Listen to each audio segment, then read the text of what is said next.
Hi everybody, it's Stacy with Stacy's Organizing and Decorating for Life. I'm here to help you organize your thoughts and decorate your perspectives. So today, let's talk about love. And you know what I thought about this was I thought about our 80s, 90s. I thought about the 80s like Bad Company. Love, Lord above. Now you're trying to trick me in love. Ow! You know, that was our Bad Company thing. But there's so many songs that go along with love, and that's relative to, some of the comments that was shared. Because on Tuesday, I do Topic Tuesdays on Facebook. So if you don't follow me on Facebook, feel free to follow me there. It's Stacy Renee or Stacy's Organizing and Decorating for Life. I don't usually do the Topic Tuesday on the Decorating for Life page, just usually on this more personable Stacy Renee page. So anyway, I got a lot of comments on that, and so we're going to cover those today, and we'll probably cover some again next week as we lead into Valentine's Day. That's why the subject of love. So if you like that that's our topic today, please hit the like and subscribe button below if you haven't already. Before we get started, I want to remind you that I am a life coach. I'm not a doctor, psychiatrist, psychologist, scientist, or any of those things, but I like those things, and I have a web page. My webpage is called stacyforlife.com, and on this webpage, I write a monthly blog, which I haven't written yet, but I will have it finished before the week is through. I usually write it the first week of the month.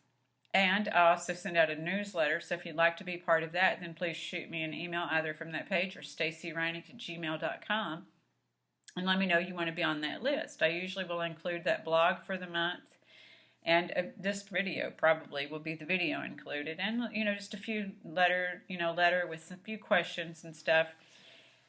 So, that's what I do. But also, there is a description of the services that I provide as a life coach, that of dealing with addiction, codependency, and grief.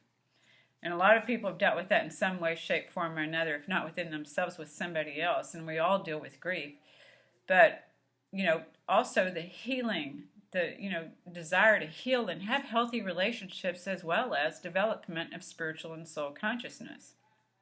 Really what it's about is feeling good in your own skin, and that happens by going within. We go digging into the closets of your mind so that we can pull out those things that are outworn, outdated, that you no longer need anymore. So what is exposed is that stuff you've been looking for a long time, knowing that it was there, but it also makes room for much more. And then we go digging underneath the beds and get the cobwebs and the dust bunnies and the monsters out of your perspectives in your head, so that you have a clearer and brighter picture of the way that you want your world to look like. A lot of us can't help what happened in the past, but we can help what happened in the future. So if you or anyone you know need help in any of those areas, please feel free once again to contact me at stacyforlife.com or stacyreinick@gmail.com. Now to get into today's topic. Some days you have those days where you're tongue-tied twisted. Another song. So when I ask about today's topic, dealing with love, I got some responses from some friends, and I hope you don't mind me using your names. And remember, when I use my friends' names, and if you're on Facebook, and you can see it in the comments. So I don't think that they mind, but if you do mind, just feel free to shoot me a message, request a subject or what have you, and ask me not to include your name.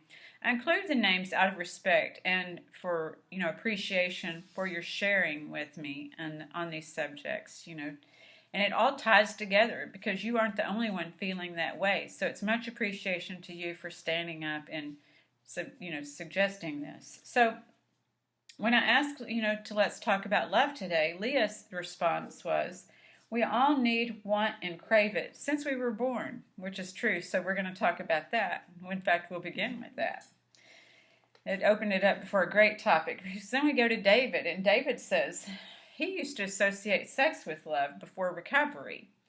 And then that reminded me so much of that song that I just stated in the beginning of this video. It was All Right Now by Bad Company, but there's so many songs. I also had thought, when I thought of this topic, of Tina Turner, what's love got to do with it? And these were our themes for the 80s and some of the 90s, some of us, if you're my age. So, we're going to talk about those things. And then Joey talked about love and intimacy and how it's, made by God. So we're going to talk about that too. And then Martha, my dear friend, she also said that, she has love. You have love with your family and you have love with your friends, but sometimes it's that intimate love. Sometimes it's that partnership love, that sometimes we're single and maybe being single isn't so bad, but sometimes we feel lonely, when we're single. And Martha was really cool because in the fact that she says it's probably her that's not attracting it because she doesn't really know what she wants to attract, and so we're going to talk about that or gotten specific that she realizes that she just isn't attracting it for whatever reason. She's a dear person, so she's certainly worthy of love. So she's right, it is an inside job. Michael says grandchildren. That's his idea of love, and that's really cool too, because as you see, we're kind of evolving, and that's what love is about. It's about being evolving and unlimited to me. And so we'll get into this in just a moment, but I want to be respectful and read these comments. And I think the grandchildren, I don't have grandchildren, but I would think that it's because when we have our own children, we're caught up in what we think we're supposed to be like and what we think they were supposed to be like at first. And then we learn none of us are like we thought we were going to be, and it's really a mind-boggling thing. So, but with grandchildren, I would imagine that it's like we can realize how we couldn't step back and look at the bigger picture with our own children, where with grandchildren we've learned the things that we would not do if we had it to do again, so we get to practice with grandchildren. Am I right? Put it in the comments below if you think so. Okay, and then I had Lewis who said love is more than saying I love you, which means we're talking a love language, which speaking a love language is about listening. So that was really cool. Then I had Kim, and Kim says, no, and I get it, because there's been times when, you think love, and there was a part of me that was even embarrassed in my younger days, that I would be embarrassed if someone called me romantic, or sensitive or something like that. So, there's been that no part of me. And then she asked also, when do people, males, I'm sure she's thinking about, go out of this midlife crisis, but when do people go out of the midlife crisis? And I think that, again, it's about loving yourself, that we all have hormonal changes and balances and growth and evolution. But when do we go out of a midlife crisis? I don't know if some people ever go out of a midlife crisis. I don't know if any people ever know when they recognize when they entered a midlife crisis. So I think it's just the different channels and aspects and maturity of our life, because many people, while they may seem successful in one area, they may not be mature in another area, and they may be in the so-called midlife crisis, and they may never come out of this midlife crisis. It's about according to their belief system and such, I think. So then I had Timothy and Irene Smith, which they've had a long-standing marriage that's based on mutuality. And I have to go to Facebook to read to you what she said, because I ran out of room on my paper. Love is a many splendor thing. So,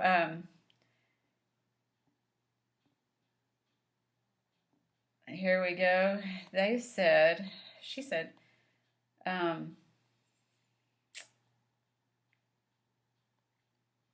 love is deep and abiding, and she feels that way with her adult children and her grandchildren and her husband, who she's had many years. I just had a friend who celebrated 18 years, Stephanie and Chad, and they celebrated 18 years of marriage yesterday, and they've got that kind of love, because love is also about acceptance, and we'll talk more about that.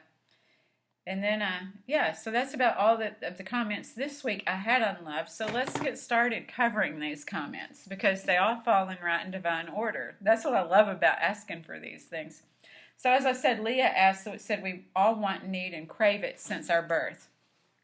That's where we begin, because when we were born, we don't know what love is. We don't know what indifference, intolerance, any of this other stuff is. We don't know positive, negative. We just know, to cry when we need our diaper changed, when we need to be fed, and all these other things. And according to how people do that and respond to our calls is how we learn to love, right? So it starts off that simple. So first it starts with the feeling we get from our parents or don't get from our parents, because some people, and like I was saying prior, that may never grow out of love, may have grown up never having that kind of love, from parent to child. It's been proven that it's very important to have that nurturing. So some people, it's been proven that they're kind of disconnected if they don't have it.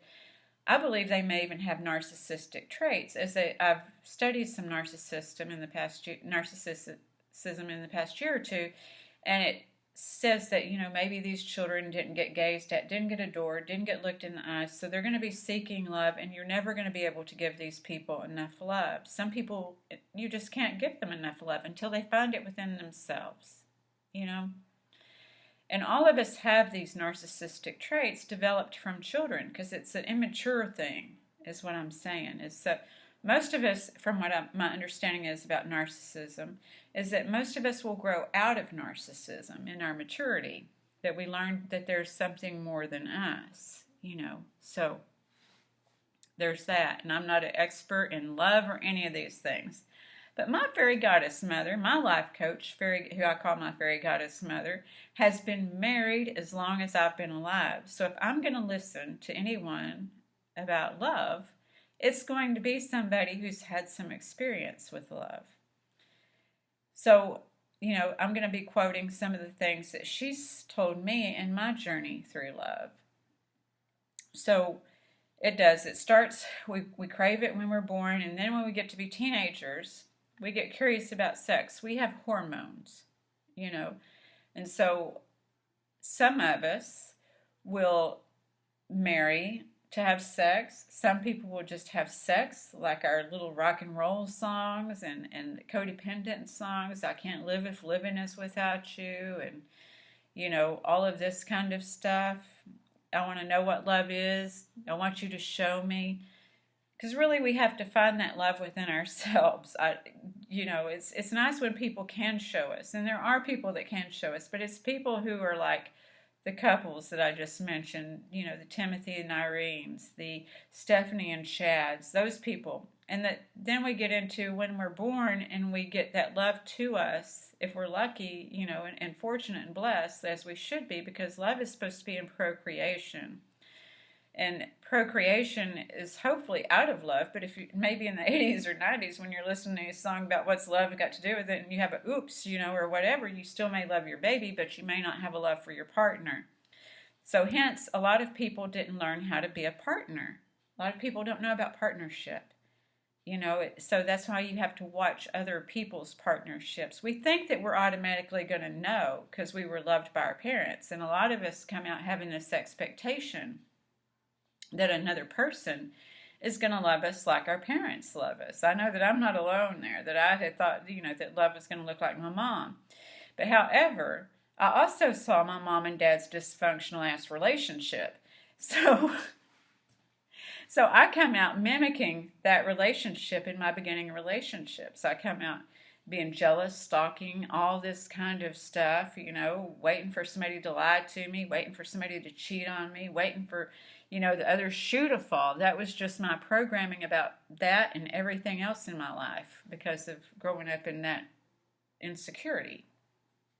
So I had to learn and practice, to what it was that I really wanted and who I really was. And this is the thing. This is why I think a lot of people don't find love is because they don't know who they are yet, because we have to know who we are and love ourselves to love ourselves, right? I mean, if we don't know who we are, we can say intellectually, I love myself, but really to love ourselves is to love who we are, to understand and to accept who we are, because we all have quirks. I'm not saying all of us are perfect, but we're all perfectly imperfect, that we're all suited to be here. We all have a role to play in this world if we're living and breathing. So that there's matches for that. But it's about getting to know ourselves, because if we don't know ourselves, then we're going to also get a match that doesn't know their self. And that's why we end up with so much insecurity in relationships, if that makes sense, in love. So we've gone from being a child and how we, were loved by our parents or not, and how we saw how their relationships were. If they had long-standing relationships, And if they did, the chances are really great. But if they did not, then the chances are that we may mimic it, or the chances are that we may stay in a relationship past its expiration date because of that insecurity. So it's just about our evolution, and different people evolve different ways. That's what's so cool about living in a diverse universe, is that we get to live, love, learn, and grow from each other, and we are divinely connected, which leads to Joey. And so we did Leah and David's. David's, how we started having sex when we were younger, and sometimes it worked, sometimes it did not, but we really didn't know ourselves, though we had adult bodies, right? So then we get into what Joey says, and something that I say is, pain is a great motivator and love is a great innovator. But, but it's also, love is our greatest teacher, and pain is too. So they're both our greatest teachers. So oftentimes we'll get, like David said too, is when we get in recovery, we start getting a little bit spiritual. We find a God of our understanding. And I know sometimes people are put off by the word God, but I'm still getting used to this camera. It's up here, and I'm used to looking, so I hope that I'm not looking all crazy. So a lot of people get put off by God because they've been beat with the Bible and beat with what people will tell them God thinks or God wants or this or that. And some people just, so I like what in one of the churches that I attended with our old minister, what he did with that word is, I think he used it in this way.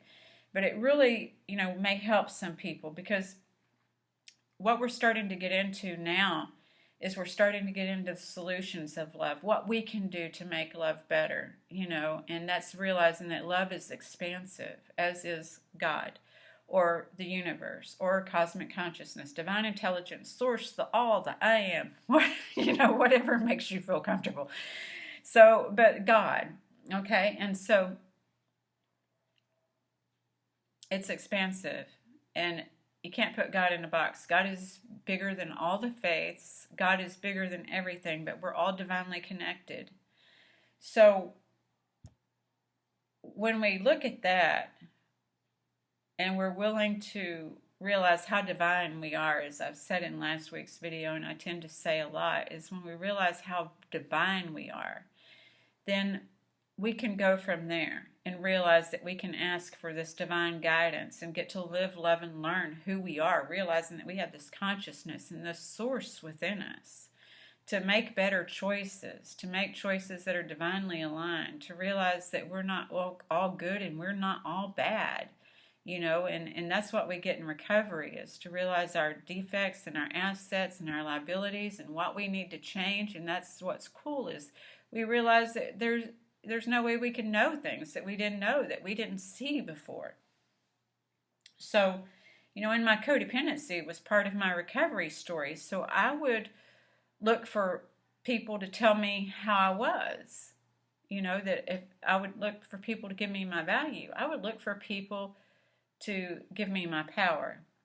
But realize, and this is oftentimes, Lisa Romano mentions codependency and narcissism together a lot, because a codependent will gladly give their power away, and a narcissist will gladly take it.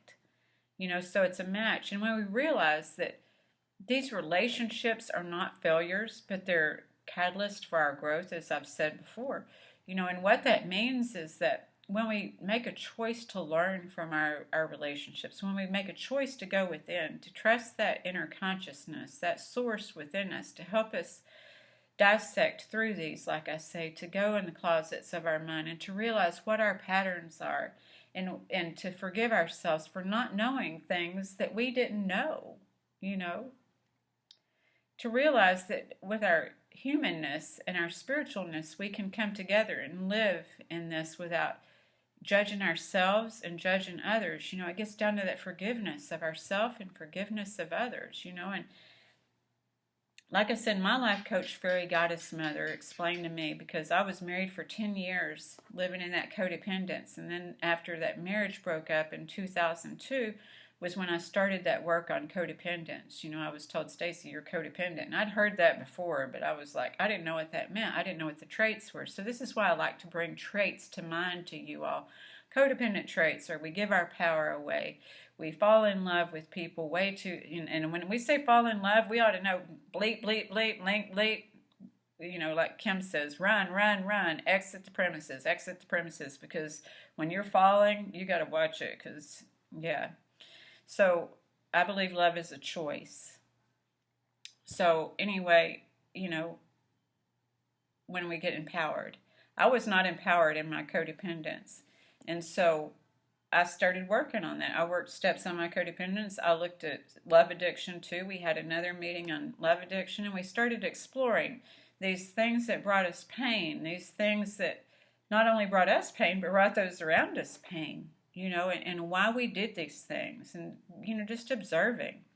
And so we work these steps and realize where these traits come from and these fears come from. It's when, and a lot of people, fears will not destroy you, people, because look at me, I'm still here, and I've looked at a lot of my fears, And so it's looking at what these fears are and where they developed and how they're serving us and not serving us anymore, because maybe in the past. So, like I said, I was married for 10 years, and then I was divorced for 10 years, and I didn't date or anything after I got out of the marriage. I worked solely on the codependence for a whole year. I worked solely on, learning to love myself and all of that. But, then it comes to putting it in practice.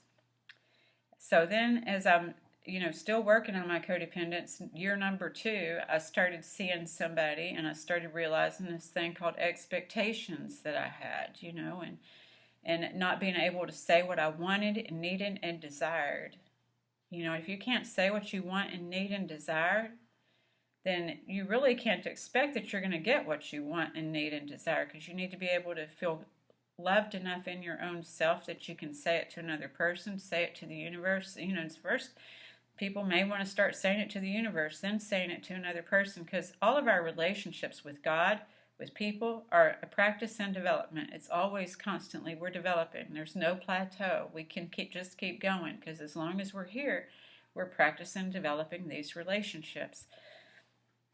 So, then I got with my life coach. I was with my life coach too, and I got in another relationship after that one for 1 year, didn't work out so well. It ended up, I felt betrayed, and I felt, because I thought we had a relationship kind of sorts, and I saw that he was attracted to somebody else. Sound familiar, y'all? So then I didn't feel like I was tricked in love or anything else. I started realizing, when we get down to what Lewis is saying, it's the languages of love. And I didn't honor myself with the language of love, and I didn't honor his language of love, because we really didn't talk about that kind of love. We didn't talk about what we wanted and needed and desired, so that was really not fair. So I'm still friends with that person today, and I'm still friends with the next person, although I don't talk to either of these people anymore. But we talk on Facebook on occasion, or something like that. There's no anger in my heart, because these people were catalysts for me to realize that one, okay, so I have to learn to state what I want and need and desire, because I realized that we really didn't have a relationship like that. So then I get in another relationship, which really brought about my daddy issues. So this is about our relationship. Some of us have a good relationship with one of our parents and not so much the other, and sometimes we get both. But anyway, so this, for many women, it's daddy issues. For men, it's mommy issues, or maybe even dad issues too, because I think that men and, the same goes, that mothers and daughters have their own relationship challenges, and fathers and sons have their own relationship challenges, and then we get the the crossing of them. So, but they all develop in the beginning. Those are how they develop.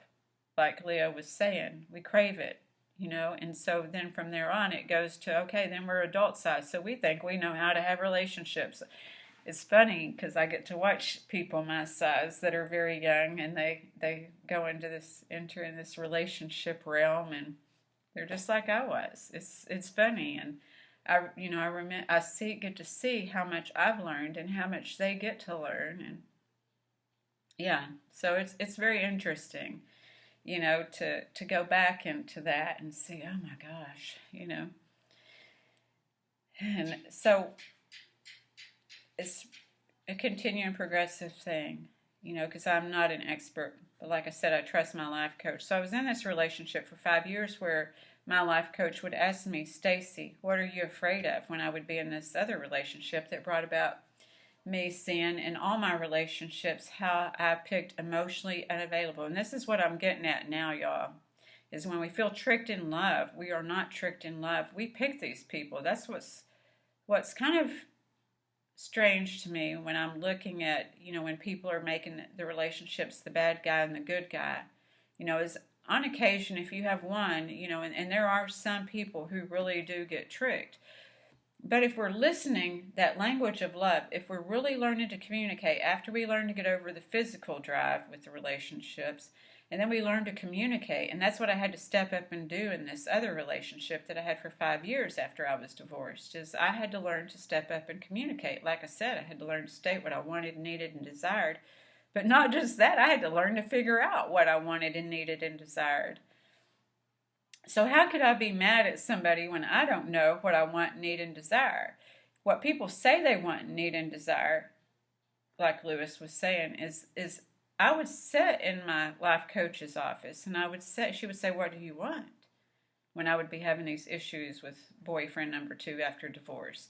And she would say, what do you want? And I would be like, I want security. And she would say, no, you don't. And it would be like, and I'd look at her like I got hit with it in the face, But at the same time, I knew, yeah, because my choices are not showing somebody who wants security in a relationship, because I'm picking somebody who keeps breaking up with me and I don't even know why, But the cool thing was I kept getting stronger, loving myself more through these breakups, realizing that the breakups weren't about me, but that I had choices, that I could choose whether I wanted to be in a relationship with somebody who kept breaking up with me and I didn't even know why, whether I could choose if I wanted to be in a relationship with somebody who couldn't, communicate with me either what they wanted, needed, and desired, and that maybe they didn't know what they wanted, needed, and desired. So I got to choose during this time of learning and growing. I learned how to use my big girl words, and I got to learn what I wanted and needed and desired, because it was just as much my bad as their bad that I didn't know. I chose them so I could grow. I love when stuff rhymes like that. So anyway, but it's true. These people are catalysts, and I still love and respect these people today. Not a love like I thought I loved them, but a love for their part in my life and helping me through that growth process. So it's not about being angry. I have felt that I am no saint, because trust, and during the process, when people would say to me, oh, Stacy, reason, season, and a lifetime, when I would get those breakups and not even understand why, I'd be like, what? Screw that, I'm being nice, but I would say that. And then, when they would tell me things about, well, you need to wish for them what you would wish for yourself, and I'd be like, what? No. Those things. But I can honestly say that I did, and I do, whether I felt it or not, because sometimes, they say fake it till you make it, and I don't, I think that's one of the most hated cliches, but I would say, I want them to have this and want them to have that, and I would grow into that to where now I have that. So it's all about, when I say that love is a choice, that sometimes people don't act the way we would want them to act, and they don't behave the way that we want them to act.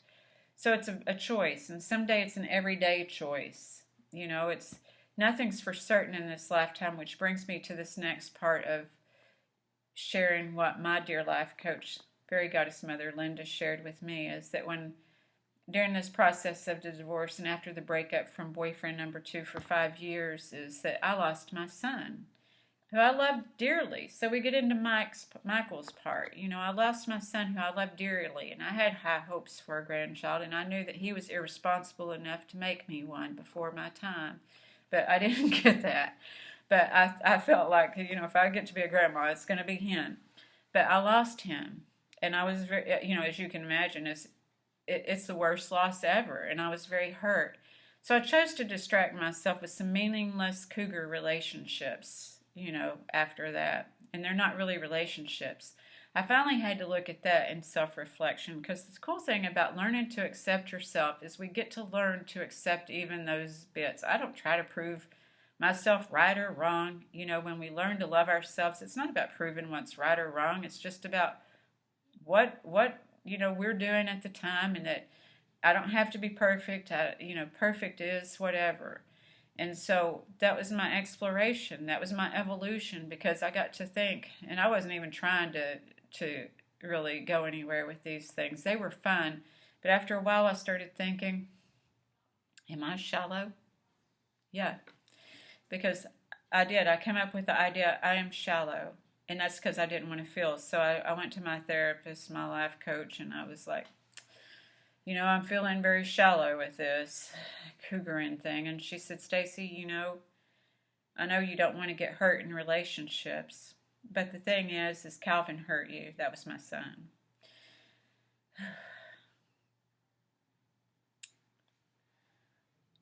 She said, Calvin hurt you. And everyone's going to hurt you, whether they intend to or not. So I wish I had a pause button on this and I knew how to use it. But that's the thing, is everyone will hurt you, whether they intend to or not. It's really about figuring out who you are, and going from there. You're going to hurt when your parents go. You're going to hurt when your children go. You're going to hurt when your siblings go, and that's because it's love. See, look, everybody wants love to look all rosy and happily ever after, but maybe it's not.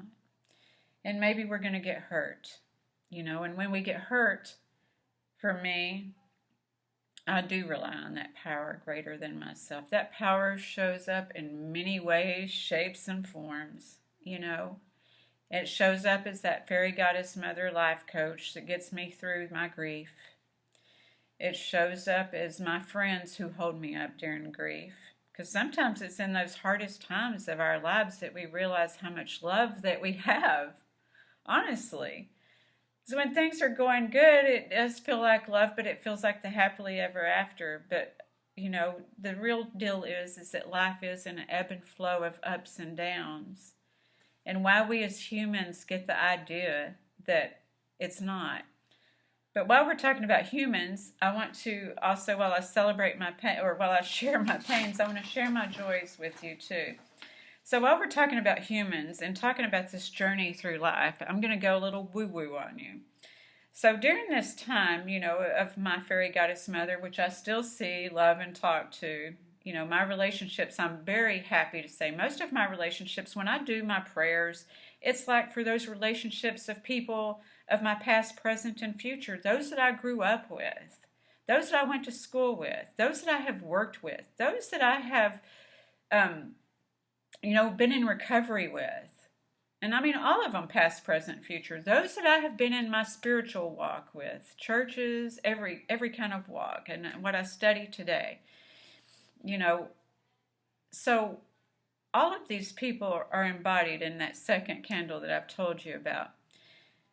So in our humanness, though, we have a capacity or propensity, and this is why a lot of people choose not to love, is because we either go too far this way or too far that way. That's our humanness, and that's typical of humans. That's what we do. It's extremes.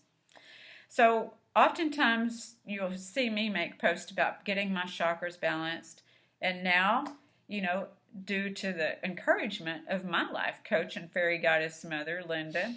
And I talked to her in October, and I had told her, I was thinking about it, but she told me, Stacy, you need to get your life coach certification. You need to read this book. And then when she tells me to do something, look, I'm a stubborn Leo. I don't always do what people tell me to do, but when she tells me to do something, I do it, because I trust and admire. Like I said, she's been married longer than I've been alive. She's my picture of success. And she's what I want to be like, hence why I'm a life coach now too, because I know how important her presence in my life was, and I want to be able to help people with that too. So, with her encouragement, I got my certificate to do Reiki. I'm a Reiki practitioner, one too. I even have gotten to practice, physically on people, but I practice also, through the internet. And yeah, so I got it.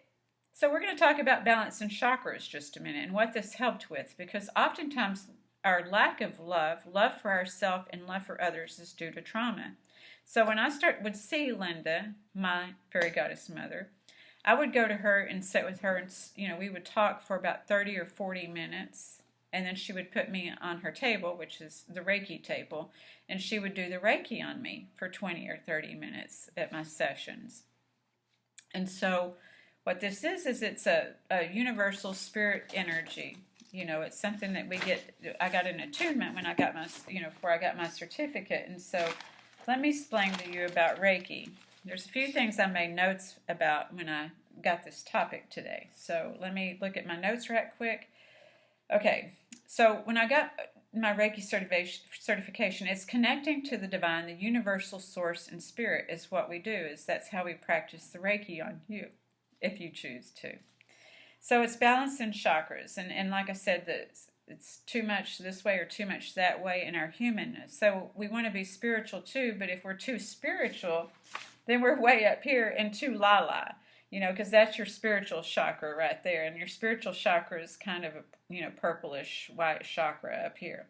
So that's your spiritual chakra, and if you're too much in your spiritual, and this is what I'm talking about balancing, because if you're too much in your spiritual, then you're not grounded. And your lowest chakra, it's your pelvis, your pelvic bone, your tailbone, and all of that down there, that's your grounding chakra. If you're too grounded, then you're too much in the human doing and not the human being. So, come into center is the human being, or, getting balanced. So this is what we do, and that helps, because what happens is sometimes when we have trauma, your body tenses up. It's been proven, we've talked about your parasympathetic responses and everything, and how that you will get the cortisol that will go down your backbone. When you get in a panic, you go into flat, fight, or freeze. Well, over a period of time, if you grew up in childhood trauma, you grew up in any kind of trauma, well, then these responses stick in your body. So this is what we call triggers in adulthood, when we say that we're triggered about this, that, or another thing. So what happens is like when she first did Reiki on me, my life coach, I was like, okay, because I was right monkey mind in my head first, when laying on the table thinking, this is kind of weird. I don't know what she's doing. And, but I'm going to lay here. And I, saw myself like in the movies, with the doctors, that do the stuff, kind of spiritual ceremonies on you and stuff. So she was really cool, though, because I could feel her prayer, because they're also praying for you during a Reiki ceremony as they're praying, because we don't know where the Reiki needs to go. It just is a universal thing. We've invited spirit, universal spirit, source in there to do the work and to help you heal. Now, I didn't heal in one session. What I noticed with the Reiki is that, like, after 2 weeks, I noticed I wasn't as impulsive as I had been. That I wasn't anxious to refill those feelings, because sometimes we refill a lot of feelings so that we will heal, but we may not think about the feelings. We may just feel them. And there may be this urgency that when we're used to living in insecurity, that we create an insecure, atmosphere outside. Like when she told me, when I said I wanted security, and she said, no, you didn't. So it's about merging these things together, our mind and our soul, and our body, mind, body, and soul. And my thing that I came up with this week with that is, with our mind, body, and soul, it comes out as in the language of the mind comes out with our words, because we speak these things, but unless we engage our body, then it's not going to come into action. So hence the mind is the word, the body is the action, because you can't just speak it, you have to put the action forth. So it's all of it, it's integrated. Like I said, it's unlimited, the mind, body, and then the soul. And then the soul is our deeds. That's what our motivations and our intentions are. So getting clear and balanced in that is very important. So we go to the next chakra, which is our intuitive chakra. Now, if we aren't healed, a lot of times, I know for me, if we're not working on our healing or healed from something, from some traumas, then our intuition is going to be cloudy, and our intuition may think of that insecurity as being real. See, because until we start working on our healing, do we understand the difference between what we're imagining. Because once we get used to the shoe falling all the time, we have an expectation of the shoe falling all the time. Hence, that creates the reality of the shoe falling all the time. So it's about getting clear. Also then the next chakra after you get your intuition is your truth chakra. And that can be clogged up for a lot of people a lot of time, and it doesn't mean that they're purposely. I know for me that's happened. It doesn't mean that you're purposely running around lying. It's that if you haven't got your healing part on, your intuition isn't going to be right. So what you're telling yourself may not be the truth, especially when we're telling ourselves that we aren't worthy, that we aren't valuable, that we aren't capable, that we aren't anything. That's why the I am, that source, is so important. What Joey was talking about, the God, the I am, that's why that is so important, because what we say we are, but it's also putting it to the body. But we're going to go to the heart next, the heart chakra, and if you have too much truth, you're going to put people off. So this is what I mean by if you go to extreme on any of these chakras, you're going to put people off. If you go too much in the heart chakra and don't love yourself, then you're going to be put off too. So the heart chakra needs to be in balance as well.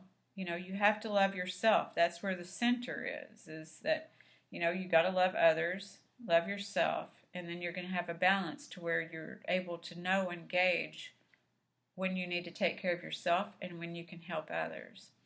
But then we go to the solar plex chakra underneath that. The solar plex chakra is called your ego chakra, which a lot of people associate mind with ego.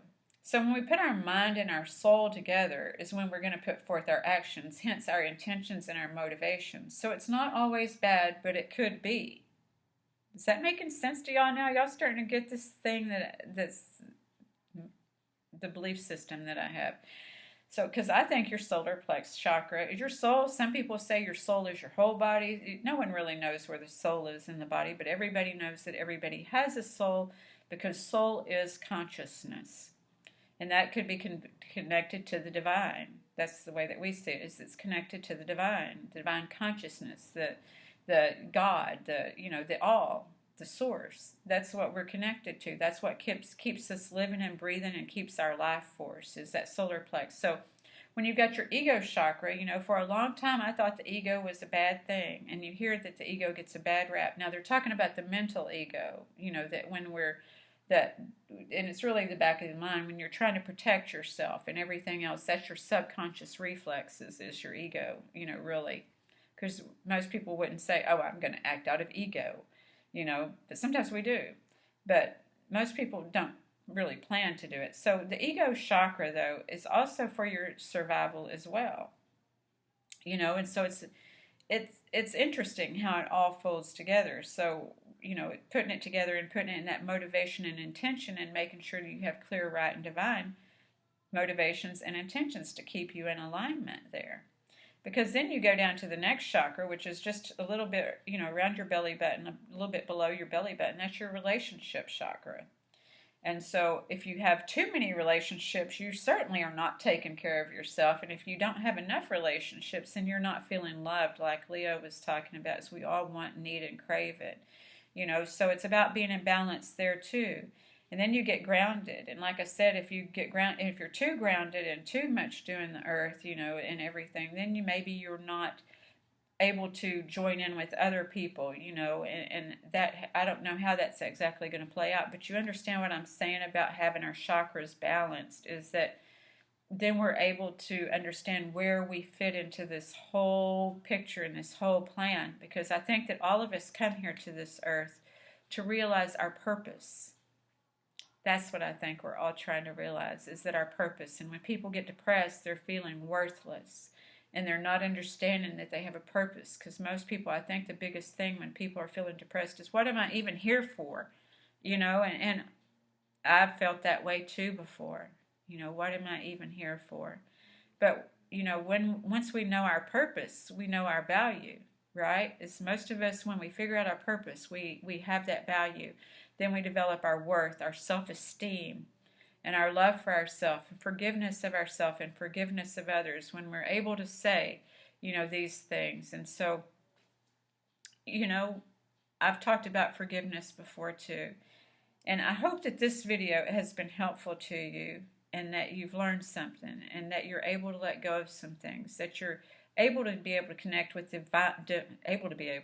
that you are, that you can connect with that divine, whoever you perceive that to be. I know people who have pictures of people, that they respect and admire. I know people who have Bibles that they connect, to the divine through that. It doesn't matter. The divine is there for you, and so it's just about organizing your thoughts and perspectives of who that divine is to you. Is that divine loving, caring, and forgiving too?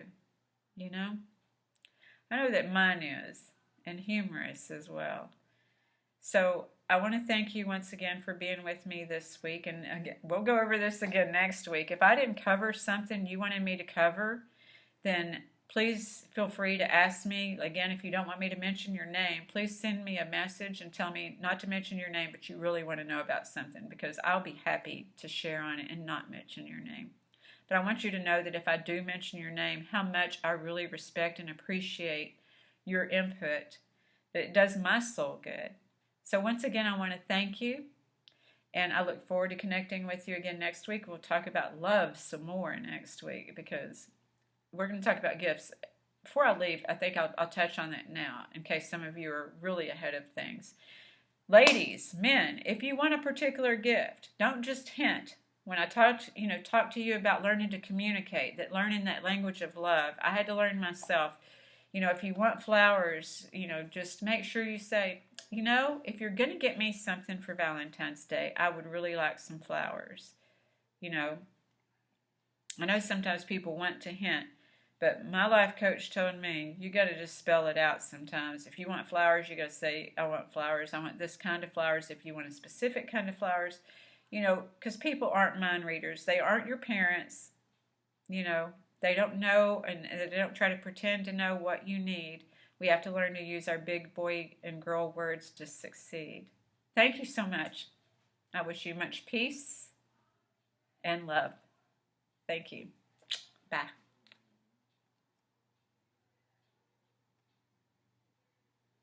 Okay, I got to stop it this way. Sorry, I'm still learning how to work it. Bye.